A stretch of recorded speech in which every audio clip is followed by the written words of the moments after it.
आणलं नाही, जाताना काही न्यायचं नाही. आणि ज्यांच्यासाठी आपण कमावले ती अवलाद काही लई सुईची नाही. टेन्शन घ्यायचं काय काम आहे? आपण बांध करून वाढवायची, त्यांना ठेप लावून विकायची. का कमवायची? आपण पाणी घालून दूध विकायचं आणि त्यांना पाणी टाकून प्यायची. मग गोरच पेलेलं काय वाईट आहे? हाय पेतोच आहे. लई टेन्शन मध्ये नाही जगायचं महाराज. लाईट कधी शेतकऱ्याने एक प्रमाण पाठच करून ठेवायचं. संसाराचं वाटुळं झालं तेव्हा तुकाराम महाराज गाला घासले, म्हणले बस बरे झाले देवा निघाले दिवाळे, एवढं पाठ करायचं. आता तुम्ही मी किती कमावलं, काय मागच्या आवलं दिलं घेणं? आपला पोरे आपल्याला प्रश्न विचारितोय, काय केलंय माझ्यासाठी? आता आपण केलं ते सांगायचं का? बाप म्हणला मारली शक मॅम, आता काय करता? तो लगेच म्हणतो कोणी मारायला सांगितली, म्हणजे घ्या ठोकून, काय उपयोग काय? चिंता विंता काय करायची नाही महाराज. अभंगातला दुसरा मुद्दा संपला. पटकन तुम्हाला अभंगाकडे जातो, कारण ज्या विषयाचे कीर्तन आहे तो मुद्दा महत्वाचा आहे. आज कीर्तनाला घेतलेला अभंग तुकोबारायांचे कडवे चार आहेत. पहिला मुद्दा. दुसरा मुद्दा, चिंता विंता काय करायची नाही. कटेवर हात विटेवर उभा तो जगाचा बाप. तो राजाचा रंकही करू शकतो, रंकाचा राजाही करू शकतो. दिवस कोणाचेही फिरतात. इंग्रज गेल्यापासून सगळ्या लोकांनी वनवास काढला आतापर्यंत. शेतकऱ्याला तर पहिल्यापासूनच वनवास आहे, त्याचं नावच फार्मर आहे. फार्मर. शेतकऱ्याला इंग्रजीत काय म्हणतात? फार्मर. फार्मर फार्मर त्याचं नावच किती सुंदर आहे, फार्मर. आतापर्यंत जगाच्या इतिहासात संतांनी त्रास काढला, शेतकऱ्यांना त्रास काढला, नोकरीवाल्यांनी त्रास काढला. एकच माणूस असा होता इंग्रज गेल्यापासून का त्याला या जगात वनवास नव्हता, आमदार. त्याला सुद्धा मागच्या महिन्यात वनवास आला. इथून हलायचं नाही, इथं थांब, याला मुतून आण रे, इथंच थांब. अरे तुम्हाला मी कपडे आणले नाही, तसा बस पण हलायचं नाही. दिवस कुणाचे फिरतात, फक्त नम्रतेनं जगायला शिका. यावर आपलं मत काय?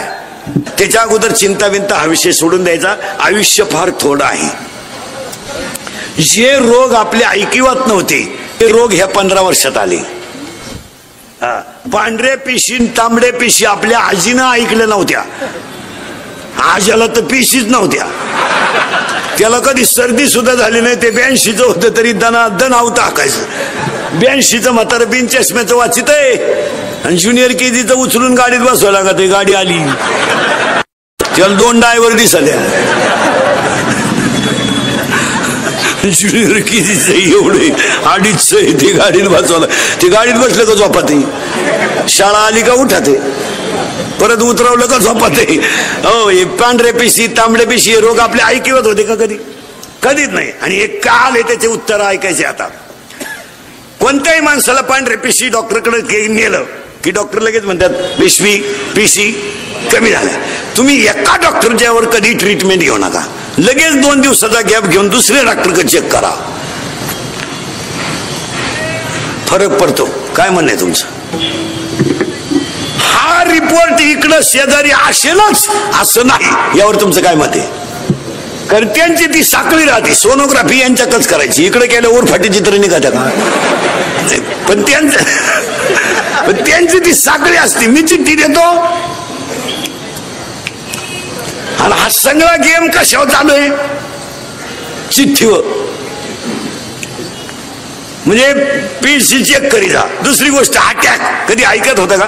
एज्युकेटेड लोकांनी तर ऐका. कोणी शिक्षक डॉक्टर बिक्टर प्राध्यापक कोणी शिक्षक असलं तर पुढारी फाडारी. Attack is a not a disease. Underline this sentence. Attack is a not a disease. Attack हा रोग नाहीये, अजिबात नाही. Attack is a not a disease, it is a psychological tension. यावर तुमचं मत काय? हा म्हणा, नाही तर नाही म्हणा. जर अटॅक रोग असता तर डॉक्टरला काय हवा? त्याला लक्षणं कळत नाही का? त्याच्यात उशाला गोळ्या आहेत, गोळी फोडे तोच मिळाला. आता कुठं घालतो गोळी? नाही. Attack is a not a disease. परत नीट ऐका. Attack is a not a disease. मग अटॅक काय येतो? वारंवार मेंदूवर तीच गोष्ट आढळली की तिचा इफेक्ट ब्रेनवर होतो. यावर तुमचं मत काय? वारंवार तेच तेच तेच. कॉलेजला असताना प्रियशीला धोका दिला, देऊ दे ना. तिने काय तुला एकट्यालाच दिलाय का? अशी 3 जण मेले, तू चौथा आहे बावळाटा. तू असा तिचं पोरग शाळेत जातं तरी तू तेच टेन्शन घेतो. खलास. हा विनोद नाही. माझे कीर्तन ऐकून गेलेल्या माणसाला मी सर्टिफिकेट देणार कोणत्याही बसलेला. त्याला 6 महिने अटॅक आणि BP येऊच नाही, येतच नाही, कधी येऊ शकत नाही. ते एकटं हसत घरी गेलो. आणि मोकळं जगायचो, मोठ्यानं हसत जा. कारण जी माणसं मोठ्यानं हसतात ती सज्जन असतात, आणि जी गालात हसतात प्युअर मुख्या माझाचे असतात.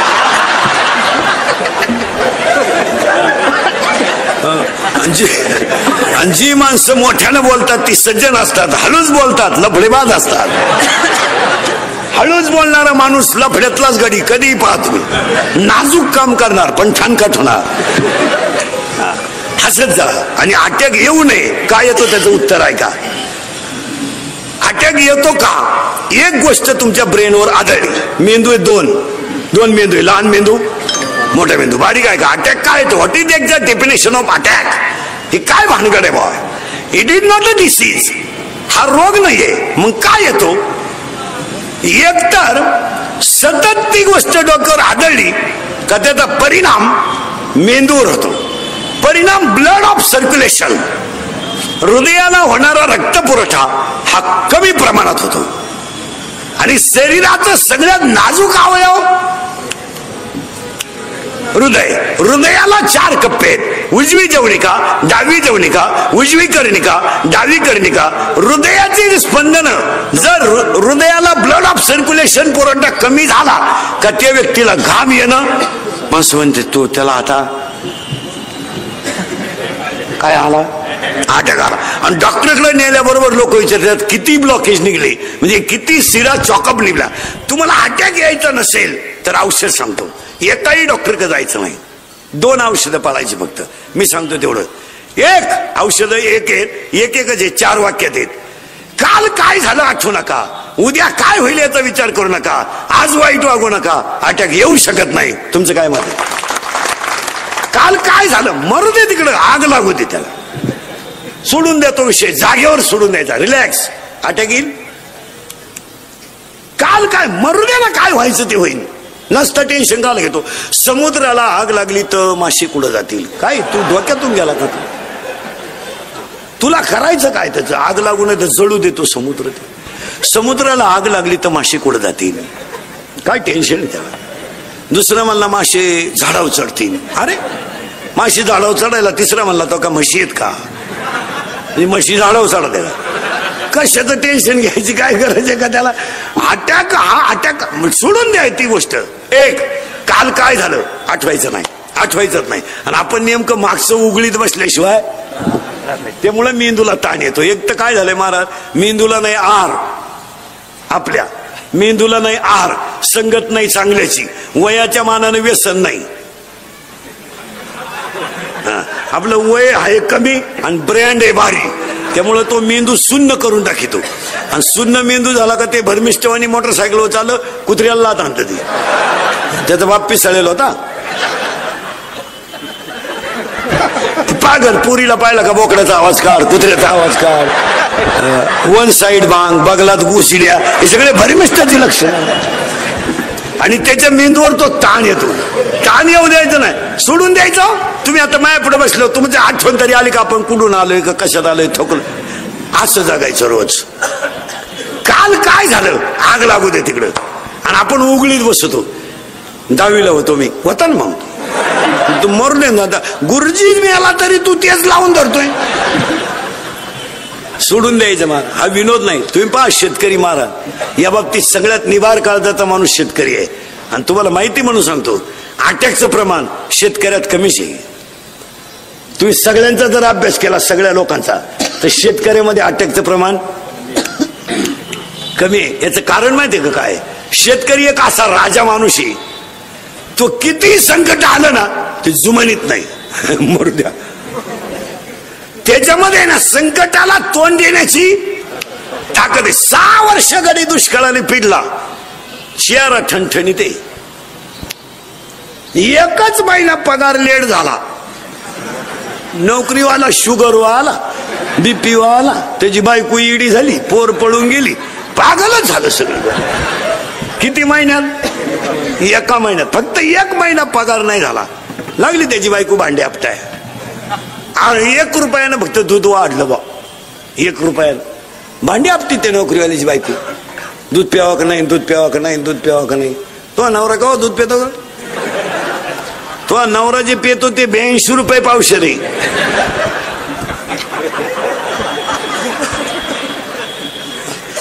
अर्धा लिटर दूध घेते पण दुधावाल्याला जाम करती. पाणी टाकलं, पाणी टाकलं. अगं मागच्याच महिन्याचे पैसे दिले नाही तू काळ शांतपणे करती. पाणी टाकलं, पाणी टाकलं.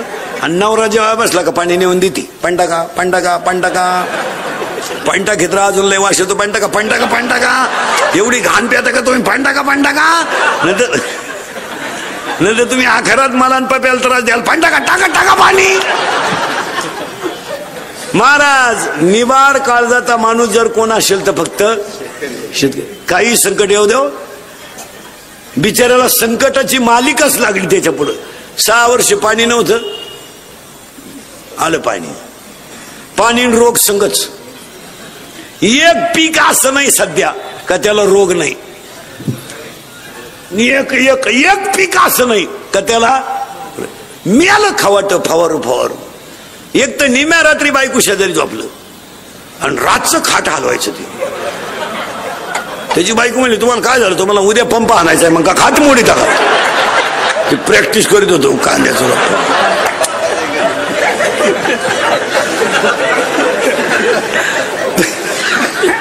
काय त्याचे पोर काय तसंच आहे. त्याचं पोर मोबाईल मुळे पागल झालंय. ते लगीला गेला मोबाईल आला, चैन सुद्धा खोलली नाही त्यानं. अख्या बुटात पाणी गेलं खाली. पार ते माणसं निवार माणसं. 20 बाया घेतल्या कांदे लावायला त्यानं परदेशी. 200-300 रुपये रोजानं. 6000च्या बाया रोप उपटून वाफ्यात बसल्या आणि त्याच्या पोराला मोटर चालू करायला लावलं. पाण्यात लावायचे कांदे. ते खोक्याजवळ गेलं कार्ट. 3 किलोमीटर होती नदीला मोटर. खोक्याजवळ गेला आणि त्याला फोन आला. मी त्याला बटन दाबून वावरात यावा का नाही, तसं वावरात आलं. पाणी कुठे? त्याला परत गेलं तर लाईट गेली. दिले ना 6000 भरून. महाराज, सगळ्या संकटाला तोंड देण्याची ताकद फक्त शेतकऱ्याची. आणि एक विशेष आहे, तो डगमगत नाही. डगमगत नाही. तुम्ही आत्महत्याचा विषय सोडा, आत्महत्याचा विषय सोडा, पण मानसिक टेन्शन न घेणारा प्राणी फक्त कोण आहे? त्याला काय वाटत नाही मला, काही वाटत नाही. ते गायला वासरू झाल्या झाल्या तंगडवर करते गायचं. वासराचं गोर आहे का? हॅलो,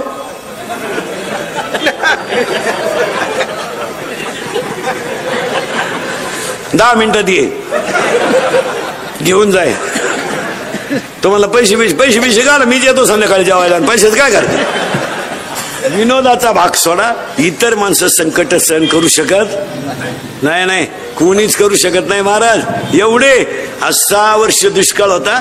इकून तिकून पाणी आलंय. रोगानं थायमान घातलंय. ऋतूच काळानं. जानेवारीत पाऊस, पण गडी समाधानी आहे शेतकरी. एवढं जर संकट नोकरीवाले असते ते मेला असतं ऑफिसातच. पण हा गडी घाबरत नाही का? त्याचं उत्तर आहे का? त्याला अटॅकचं प्रमाण सुद्धा कमी आहे. अटॅकला 2 औषधं सांगतो तुम्हाला. काल काय झालं आठवायचं नाही, उद्या काय होईल याचा विचार करायचा नाही, आणि आज वाईट वागायचं नाही. अटॅक येईल नाही. आणि दुसरी गोष्ट, अटॅक येऊ नये म्हणून दुसरं एक औषध आहे. वादाचा मुद्दा आला की माघार घ्यायची. तो जय आहे. तो त्याच्यात जय. वाद आला ना, माघार घेऊन टाकायची. फायदा नाही. वा, जाऊ दे, 4 लोक नाव ठेवतील, पण फायदाच आहे. आणि आपल्याला फायद्याची गरज आहे आपल्याला. आणि ना आपल्याला नाव ठेवणारे कोणते शहाणे आहेत लई, ते त्याच क्वालिटीचे आहेत ना. माघार घ्यायची. 31/12ला 3 जण पेले परदेशी. आज 8 दिवस झाले. धाब्यावरून निघली फुल टाईट बिनबापाची अवलाद. आणि उसाचा ट्रॅक्टरवाला आला फुल भरून. त्यानं वाजवला हॉर्न. त्याचं काम होतं. यांची इज्जत गेली. हॉर्न वाजवलं. ट्रॅक्टरला गाडी आडवी लावली. उतर खाले. हॉर्न वाजवलं. मला ओळखलं का? ठेवून दिला 2 त्याच्या. तो कच्चा नव्हता. तो टामी घेऊन उतरला. दांडक खुब्यातूनच काढले तिने बी. या अर्ध्या तासानं उतरले म्हणजे गुडघे गेले बा. नम्र झाला असतं तर वाचला असतं का? शिक्षकानं कॉफी पकडली ना, सर परत करणार नाही, वाचला. भेट पेपर सुटल्यावर आयुष्यभर म्हशी बाजारायची वेळ आली. नवरा बायकोचं भांडण झालं ना, तुम्हाला आयडिया सांगून देतो. फक्त 2 मिनिटं तिच्याकडे पाहत राहायचं, काहीच बोलायचं नाही. ती पिसाळली का ती काही गप्प बसायला का नाही, त्यानं तेवढ्या झपाट्यात उचलून आपटली, मिली होत. माघार घ्यायला शिका मला. माघारीमध्ये जय, माघारीमध्ये थोडे लोक नाव ठेवतील, पण जय एखाद्यानं आपल्याला 7-8 शिव्या दिले ना, देऊ द्या ना, त्याच्या तोंडाला कटाळा आलाय ना, आपण निघून जा. जर बंबाजीनं रामेश्वर भट्टाने छळ केला जर, तेव्हा तुकोबरायनं बंबाजीच्या 2-4 ठोन दिल्या असत्या, अजून केस चालली असती. माघार घ्यायची. महाराज जगद्गुरु झाले ते. माघार आणि माघारीमध्ये जय नाही. फुटच जागा आहे, फक्त 1 फूट, 1 फूट फूट फूट फूट. आणि 2 भावांची 40 वर्ष केस चालू आहे. किती जागेवर? फुटवर. दोघे जो शुगरला आहे. वकील तर मिळाला त्यांचा, दुसरा वकील लावला त्यांनी. आता एकच मुद्दा आहे फक्त, तुला घे नाही तर मला, कारण मी संघ येणार नाही, तसं नाही. दोघांनी एकत्र बसून तिसऱ्याला बोलवायचं नाही. दोघांनी बसलं पाहिजे, भाऊ तू काय म्हणणे, चल मला पैसे देऊन टाक, नाही तर अर्ध तुला घे, अर्ध मला घे. ठेवा चहा. मिटलं का नाही भांडण?